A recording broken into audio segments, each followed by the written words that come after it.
Hey, this is Kat at the Upcycled Cat channel. This HeatnBond tutorial is just going to show you really quickly what you can do with HeatnBond and how easy it is. This is an art jacket that I created with HeatnBond. I took this t-shirt design and ironed HeatnBond onto the back of it, cut out a heart shape, and then ironed it on with the HeatnBond. So I have this t-shirt here that I want to create a patch with that I can put on a jacket.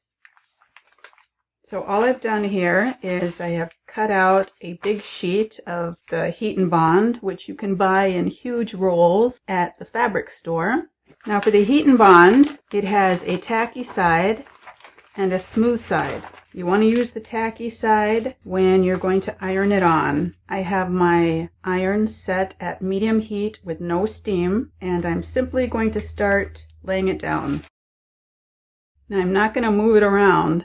I'm just going to let it sit in one place for about 5 seconds and then move it to the next spot. And I'm not going to pick it up and move it. What I'm doing is I'm gently sliding it, and I'm doing that because I want to push out the air bubbles as I go. This is the Ultrahold. The Ultrahold you cannot sew with. You cannot sew through it because it's pretty tacky. There is HeatnBond Light, which you can sew through, and that acts more like a temporary bonding seal, whereas the HeatnBond Ultra is a very permanent bond. Okay, we've got the HeatnBond applied.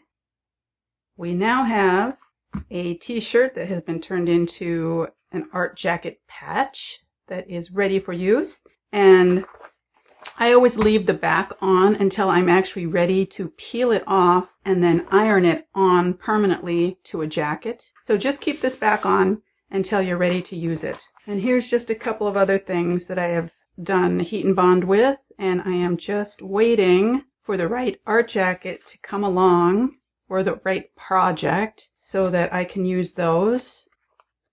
And if you're wondering what I do with all of these things, check out my channel. I like to make art jackets, and one of my main tools that I use is HeatnBond. Thanks for watching.